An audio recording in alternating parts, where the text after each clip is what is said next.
You're about to play an unfinished level from The Last of Us Part 2.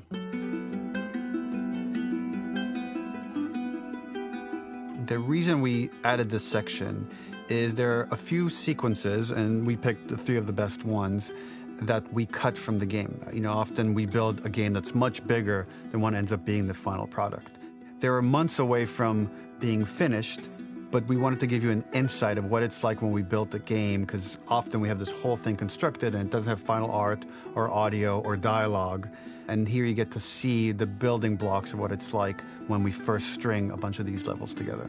This is the intro to the first deleted level, and this one is the roughest of the 3.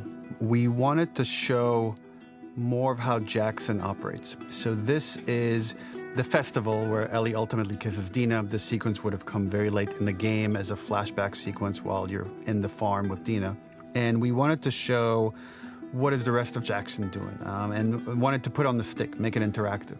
So you could see when you're outside, there are all these almost like carnival games that you can play. You could mix drinks, you could play with these kids that are playing a sort of clicker Marco Polo, sit down and listen to conversations. And all the different interactions were first or second pass, very, very early passes. The building blocks are there, but nothing is final. And ultimately, while we were very excited by this sequence, it's pretty fun and lighthearted. It just slowed things too much as we're barreling towards the end of the story at this point.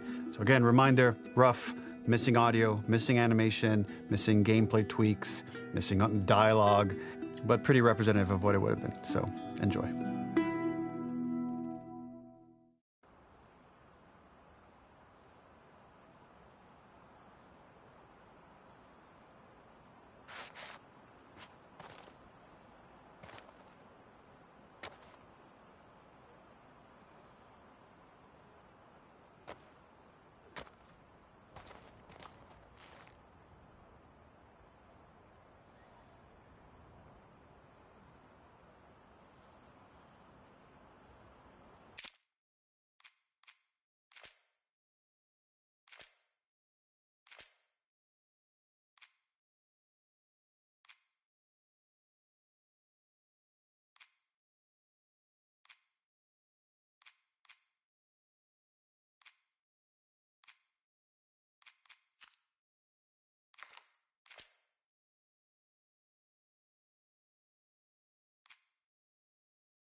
Originally, this level was going to transition us to farm.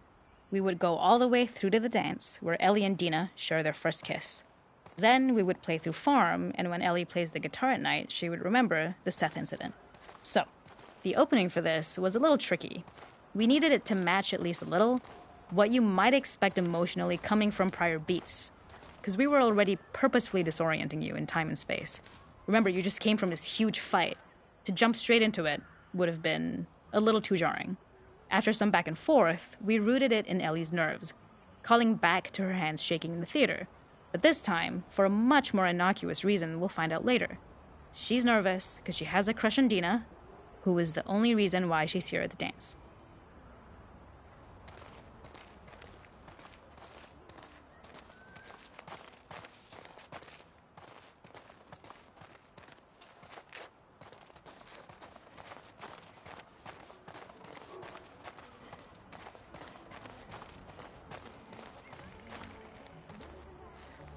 Something we really wanted to do was highlight the way their lives had turned upside down since she went down this path. We had this idea of recontextualizing all of our usual gameplay mechanics that were designed for really violent ends. The workbench, door bashes, throwable weapons, and even the infected, which is my personal favorite. Peppered throughout the level are moments of levity or shared history, all the while seeing how happy and mundane they all were before her huge revenge odyssey.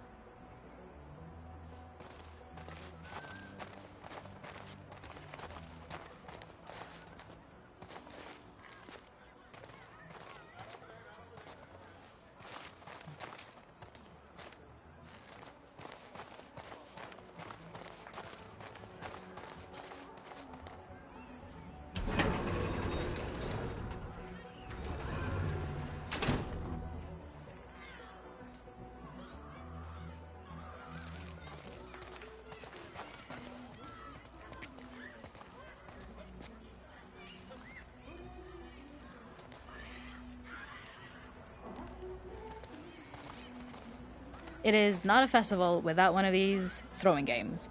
This one, of course, uses our throwable system where you're often chucking explosive things or stunning things, but for a more wholesome purpose, although some people take this game really seriously. A fun aspect of this is if you did well, you could win a toy here. Ellie would place it in her pocket. If you had done this, you'd find the toy with JJ, the baby, later back at the farm.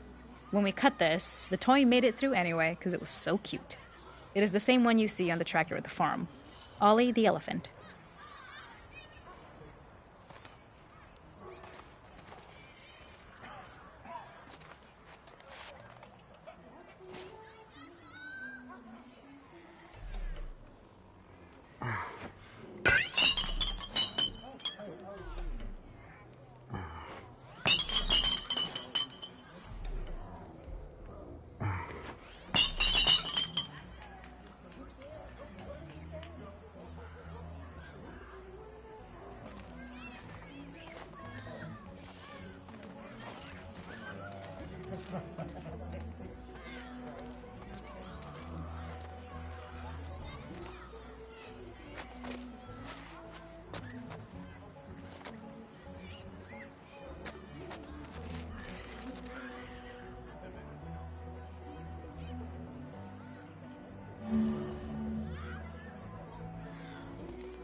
This is one of my favorite sections because I think that it achieves both the slice of life aspect of Jackson while also being a stark reminder of how dark the world that they live in really is.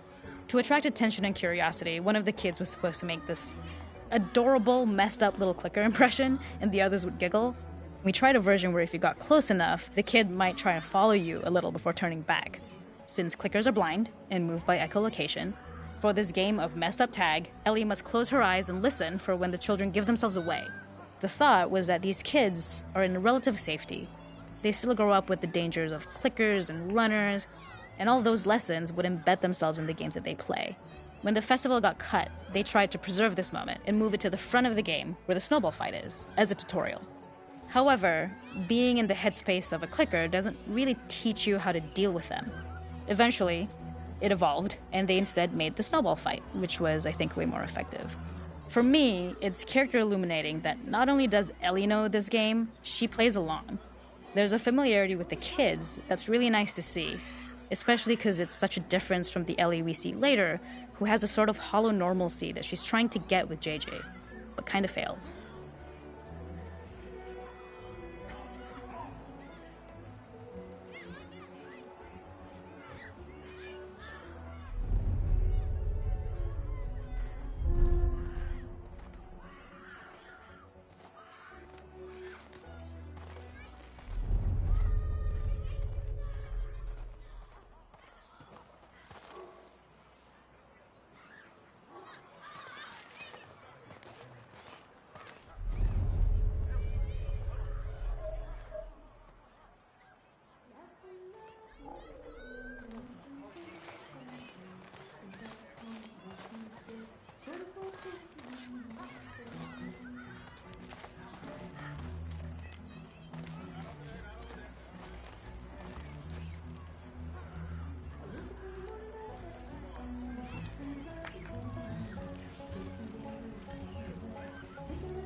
The makeup artist is pretty simple.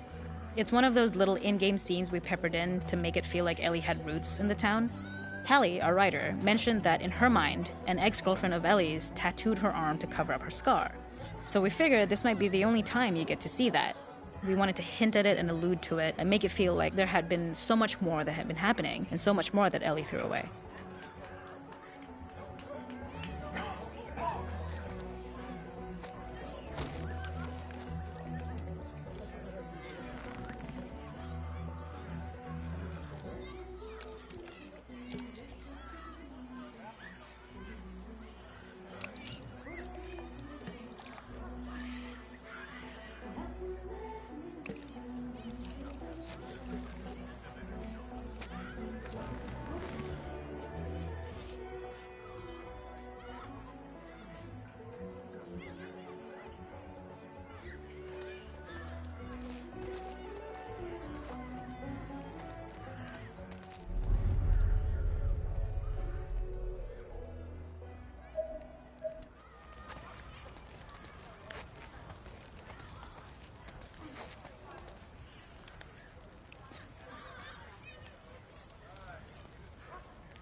We use our workbench a lot to make a lot of things that kill and maim and hurt people. Here, we had the silly idea of using the same feel, harkening back to the same animations, using the exact same UI to instead fix a drink. Like the workbench, you could pick your base, and then you could add something to it. And at the time, we had some different reactions from Ellie based on how strong you chose to make the drink. Something we wanted to prototype, though, before it got cut, was picking up some ingredients around to add, like a lime or maybe a bottle of someone's favorite whiskey or salt, like you were earning upgrades. We also toyed with having Ellie carry around the drink you made and occasionally sip it, psyching herself up to go talk to Dina inside because she's nervous. It got too noodly though, because she would need to keep placing it somewhere before she did anything, so it would have ended up more trouble than it was worth.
There's a hidden spot at the back that was just a bit of fun.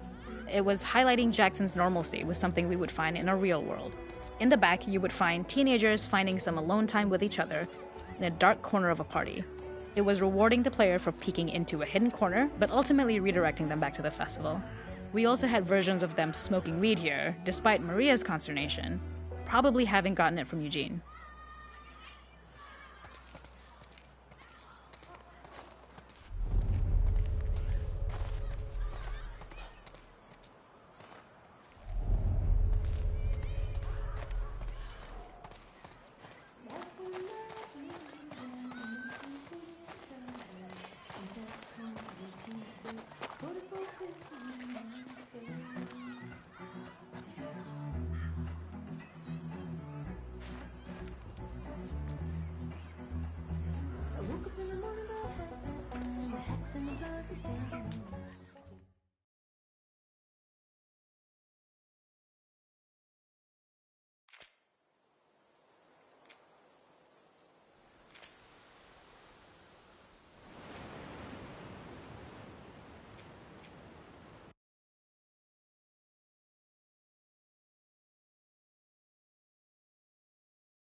In this second deleted level, which is an extended sequence of the sewers in Seattle, This comes on the heels of where Ellie goes into a building and she survives an attack by stalkers and gets thrown out of a window and gets swept away by the current. And then we cut this section that used to be there in the final game.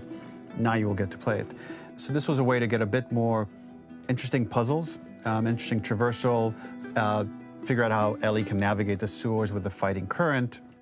Ultimately, with a lot of these levels and these sequences, the reason why we cut them were for pacing purposes. But here it is for you in this very kind of raw form that part of it will feel finished, parts of it will feel like assets are missing as far as audio, animation won't be final, but it's a glimpse into what a game looks like when it's months away from finishing. Enjoy.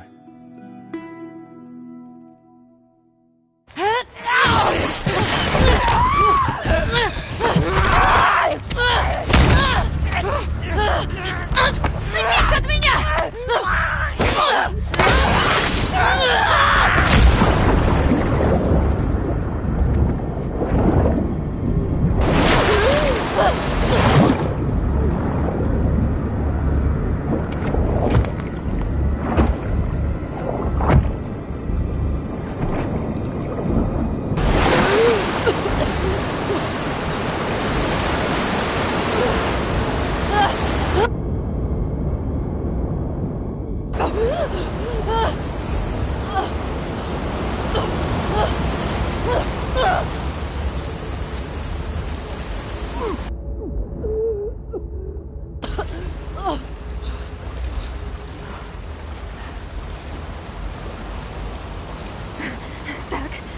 Так.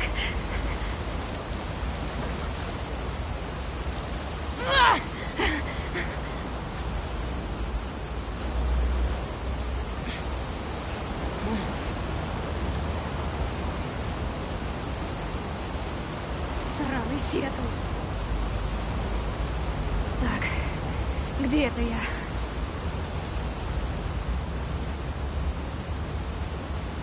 This level, internally known as Find Nora, was quite long in duration as we had to make Ellie traverse a far distance to the opposite side of downtown Seattle. The sewer section was originally longer than what we released the game with, approximately 10 minutes more. This was one of the few areas of the game that used water flow as part of a traversal puzzle. The player has to go upstream to use the current to get to the platform to reach the other side. We mostly cut this mechanic game-wide, however it remained in essence in the section of swimming to the aquarium as Ellie, when you were avoiding the waves.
The ladder acts as an immediate goal for the player, but being able to climb out is not going to be so easy. To keep levels interesting and engaging, we alternate between positive and negative values the player experiences. Here, it's a positive to have found the ladder, but then a negative to discover it's not the solution.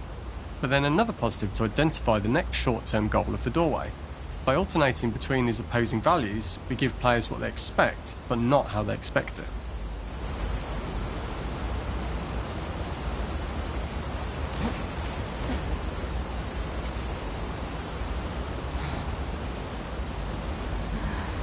Вы что, издеваетесь?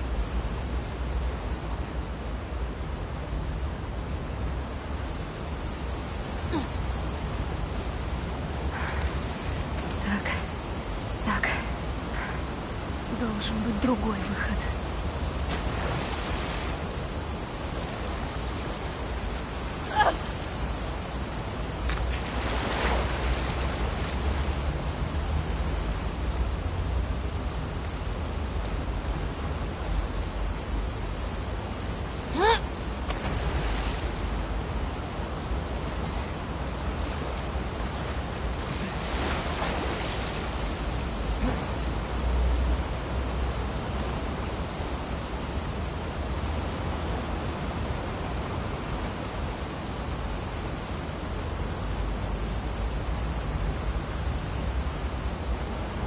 When players reach the doorway and enter into the room, they're faced with a dead end.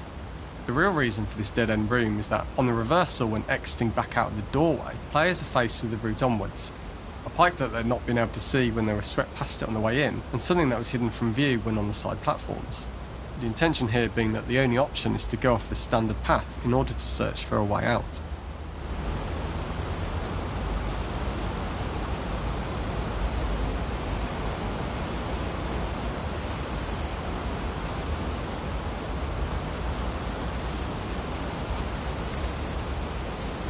Что у нас тут?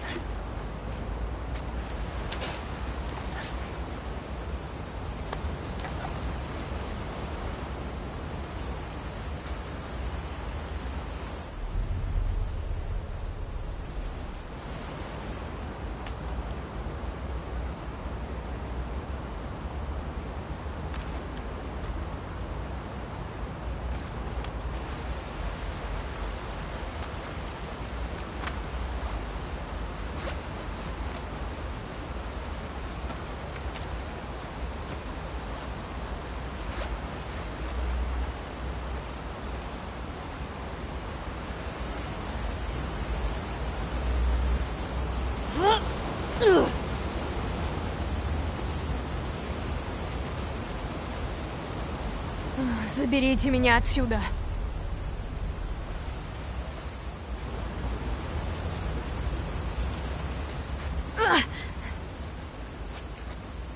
Throughout the rest of the level, we also used light to indicate to the player that they were heading in the right direction. At each turn, however, we blocked the direct route forward. Players would know that they just have to keep finding alternative paths, promoting those feelings of being desperate and trapped.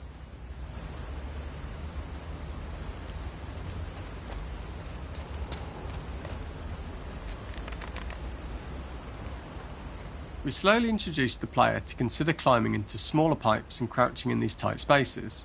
This is to slowly build up to, and encourage, the player to climb into such a small pipe that they'd have to be crawling on their stomach, which is something that the player previously may not have recognised as a playable space, let alone the desired route they need to take.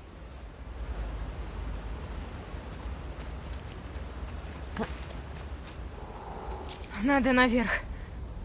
Дальше, дальше, вверх. We added a tiny space just to reward the player's exploration with a pickup item, and we made sure it was something that made sense that you'd find in this area. A canister and all the garbage that had been washed into the sewers from the surface.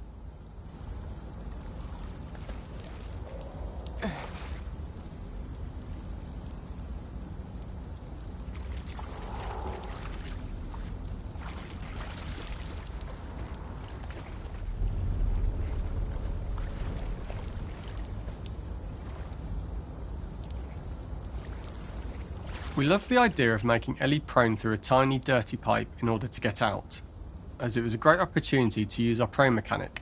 A unique camera setup was created to support crawling in these pipes, as the standard prone camera is much higher above the player. We also created custom collision in order for Ellie to manoeuvre in these tight spaces easily.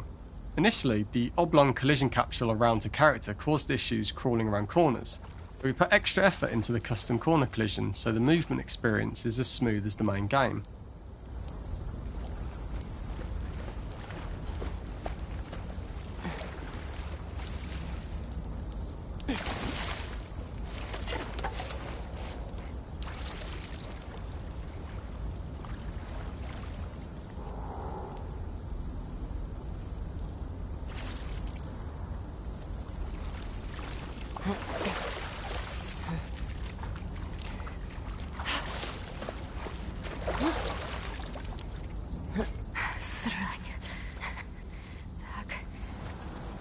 Главное держать себя в руках.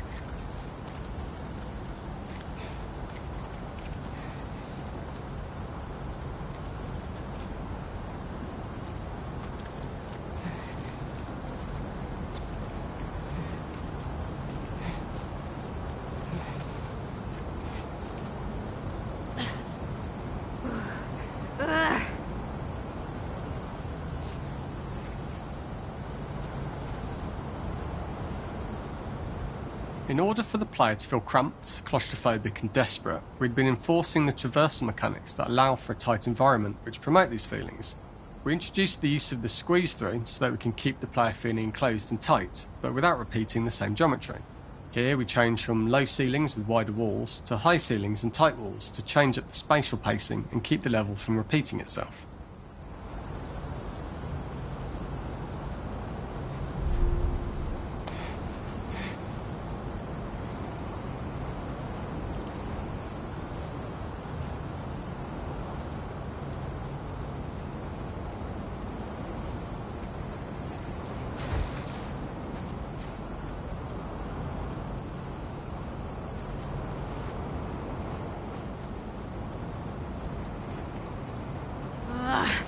Да пошли вы все!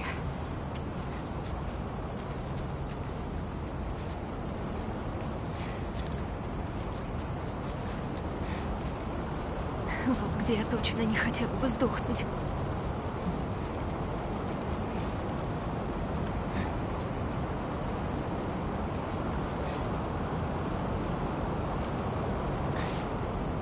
Originally, we had the waterline much higher here, so players had to swim through this tight tunnel. However, from watching user test feedback, it was occasionally causing people to discount the route entirely and turn back on themselves. So to avoid any risk of this happening in the final game, we present a lower water level so the tunnel is easy to see and commit to using. Although this isn't as impactful without the prone swim, it's the better decision as it means a smoother experience for the player with no backtracking frustration.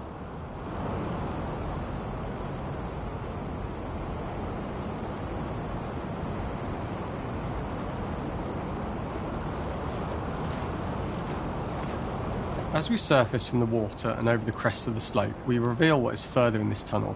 A clicker that has sprouted and the fungus has grown on the sides of the pipe. It was great to see people who user tested this area becoming increasingly worried as we forced the player to squeeze past the fungus and inches away from the clicker's face, all the time not being sure whether the clicker might be alive or attack them. Although we aren't as cruel as to force a clicker attack in such close proximity, we do have a payoff for this moment. This clicker momentarily turned into Joel to show Ellie's PTSD from what happened to Joel at the start of the game. Ultimately, we decided to save this moment for the farm level, as it was more impactful there because it could become the centrepiece of that experience. Whereas in the sewers, we weren't able to make it as much of a narrative point and give it the breathing room and reaction time that it deserves, given the tight space.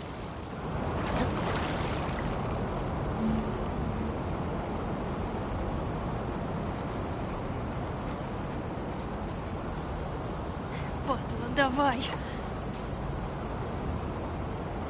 We draw the player towards this pipe, as it is seemingly the route out of the tight space. Fairly soon it is obvious that this path is blocked. If the player goes all the way up to the bars that block the path, they are rewarded with a pickup, so this journey doesn't feel wasted. It is important to encourage the player to try to progress along this path so that they would subtly be thinking of progress in this direction. We hint to the player that there is a bigger, new space beyond this pipe by showing the player the waterfall. This helps players consider the other route where they don't know how far the tunnel is or whether they'd make it.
Вот черт!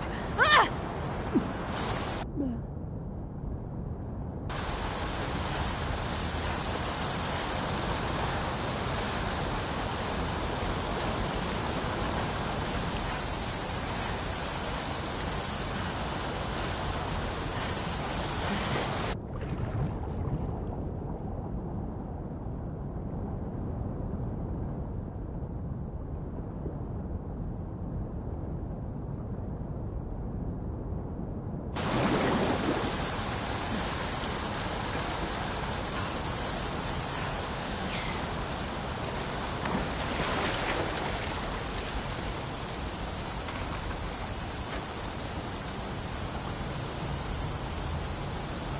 For the final section, we eventually opened you out into a wider area as you traverse through such tight spaces leading up to this, so changing the environmental pacing makes it begin to feel like we're coming to the end of Ellie's ordeal.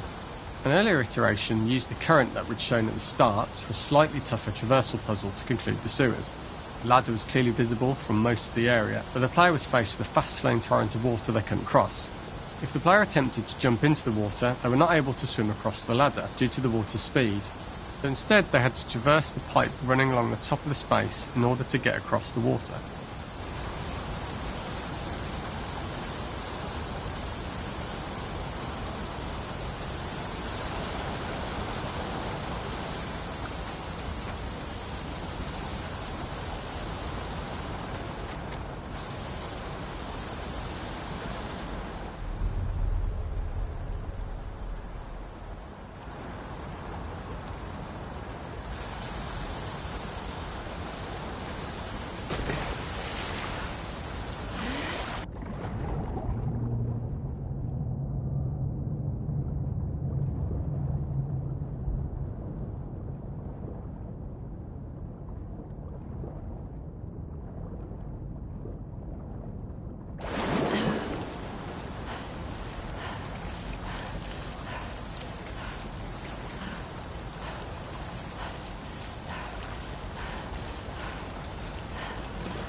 Вот он, выход.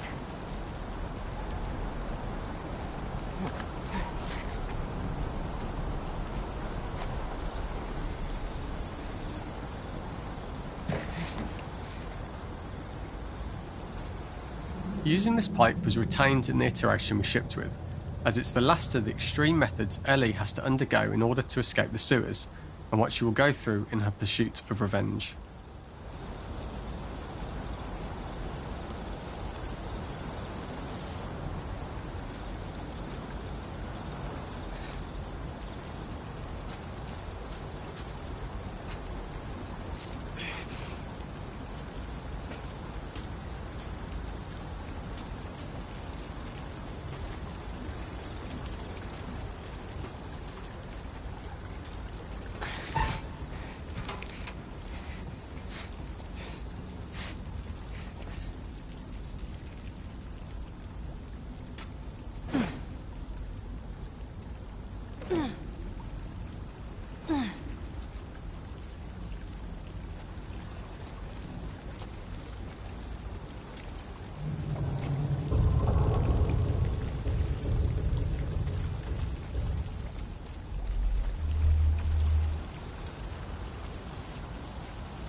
The last ladder climb is quite lengthy, and although we could have trimmed it down to a shorter climb, we liked how this last segment of the journey built anticipation for whether there was success at the top or not after all you've been through. Ultimately, the ladder exits out into the subway station, which is how it connects in the final game. Ellie then has to find her way to the hospital from here, crossing paths with the scars for the first time.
For this third and final deleted level, what we call the boar hunt sequence, this was a sequence pretty late in the game. It was right after the whole Seattle Abby sequence where Abby spares Ellie. And then we wanted to come back into Ellie's story, but keep it a bit mysterious of how much time has passed, where is Ellie now? So we're coming in on Ellie and she's following a trail of blood.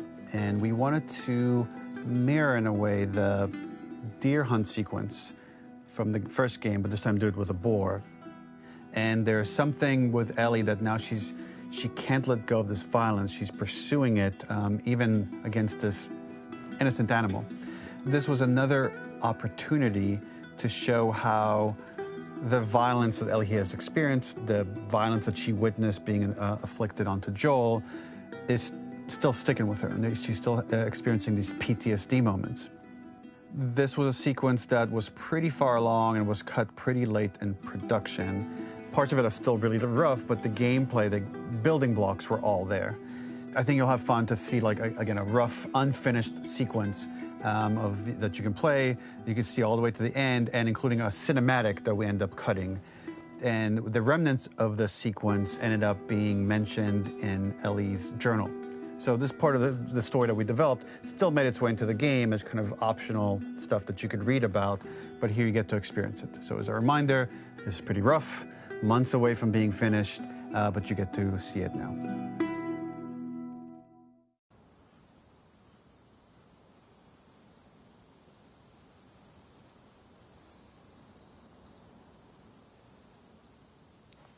Где ты?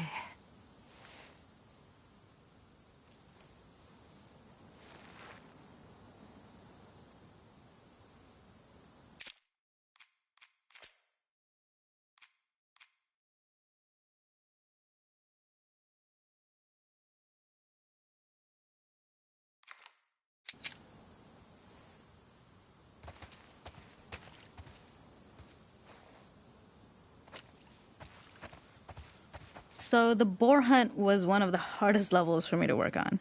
It was a huge challenge with the systems that we had, and we kept trying, but it never felt quite right. Originally, the level happened after the Jackson Festival, which also got cut, but before Farm. Once the festival got cut, it became the prologue to Farm. The intended experience is that we jump forward in time after the fight with Abby in the theater. We don't know where Dina is. We likely assume she's dead because she was just bleeding out. Ellie is alone. Her hair is short. So maybe this is the future or the present. And she's hunting. Hunting who? Abby still?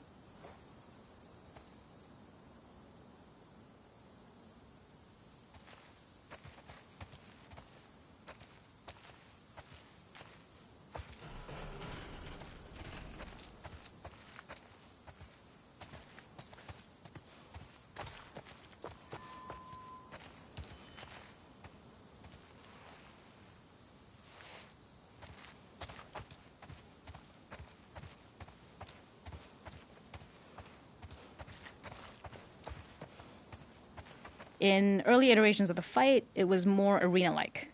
The player slowly whittles down the boar's health. Ellie gets more visceral and more vicious. We get a little worried about her. As the boar gets weaker, more panicked, more feral, and we start feeling sympathetic to the boar was the hope. In all of these iterations, especially of these wider areas, it required custom AI and scripting to make sure it continued to feel organic as an animal, but we really needed it to do specific stuff. It needed to be able to close distances really, really quickly. It needed to charge to attack, but we wanted the feeling of hunting, so we needed to track it down from afar. And we also needed to discourage the player from attacking the boar when it's that close, or it would kind of turn into this melee kerfuffle. How do we do this in our world while keeping the boar believable?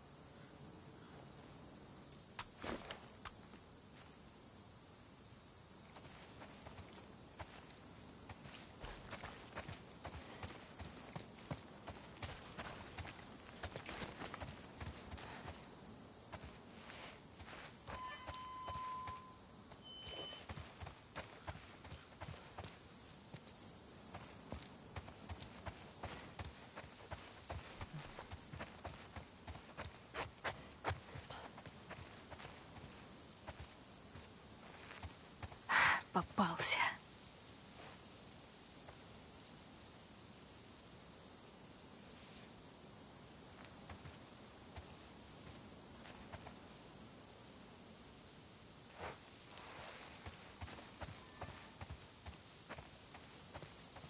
We must have gone through 5 or 6 iterations of the boar fight and all, and every single time it changed pretty drastically. We split it into clear phases, where one was like all long range. We tried another where you're getting close and you get the jump on it quite literally. You're jumping off of a rock to attack it. And then finally, we tried a bunch where you almost sort of go around a bunch of trailers and try and wrestle it.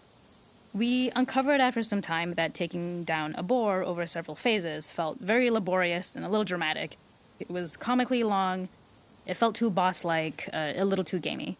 We decided to cut the first few phases, and we opted for a cold open after the boar had already been hurt off-screen. So that allowed us to focus on feeling like we're closing in on prey and to introduce the boar when it was at its most dangerous. Already hurt, already feral, much too close for comfort. And so the thinking was it would bring us more into Ellie's mindset. Is this really hunting for food, or is she hunting for some other reason?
In early iterations of the fight, it was more arena-like.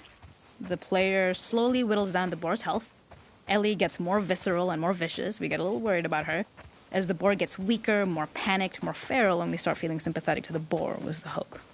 In all of these iterations, especially of these wider areas, it required custom AI and scripting to make sure it continued to feel organic as an animal, but we really needed it to do specific stuff. It needed to be able to close distances really, really quickly. It needed to charge to attack, but we wanted the feeling of hunting, so we needed to track it down from afar. And we also needed to discourage the player from attacking the boar when it's that close, or it would kind of turn into this melee kerfuffle. How do we do this in our world while keeping the boar Надо идти believable? туда.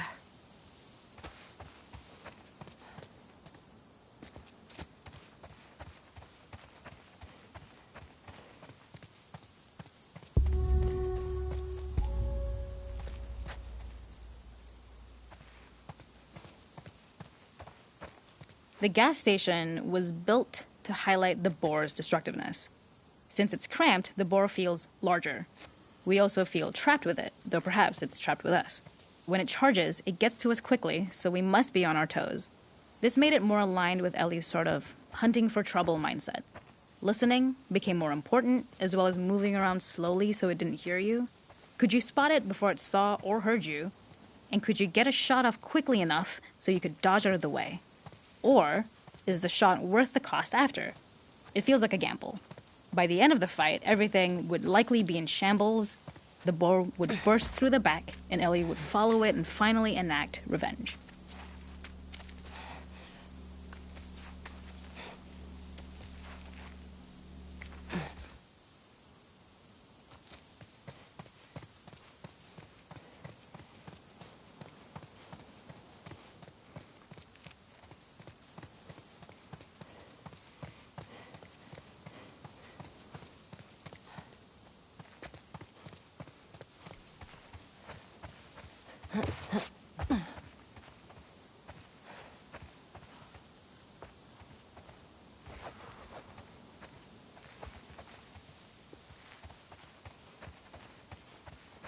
Как мне туда попасть?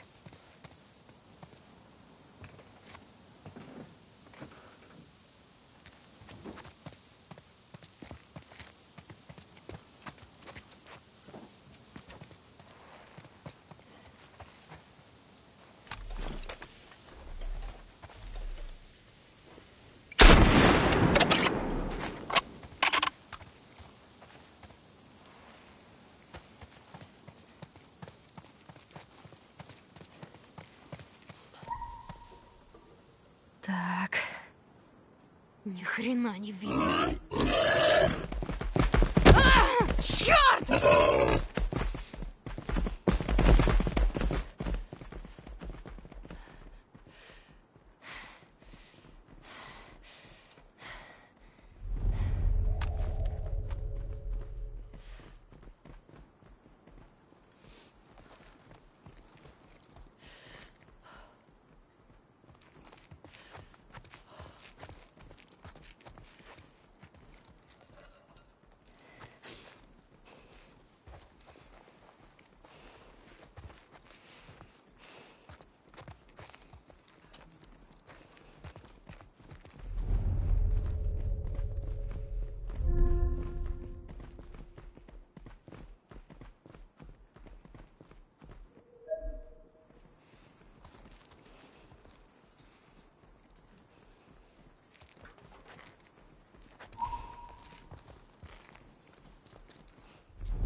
Попался!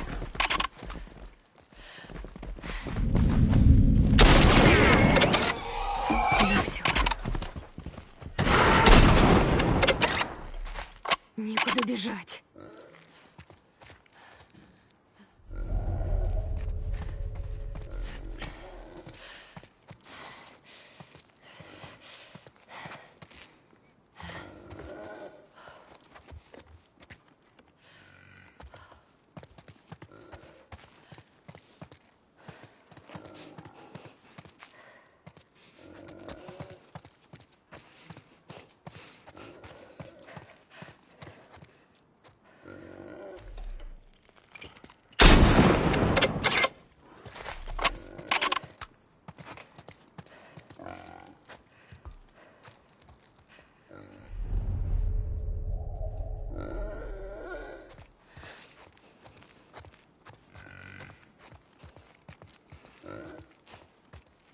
The boar kill was supposed to be anything but glorious.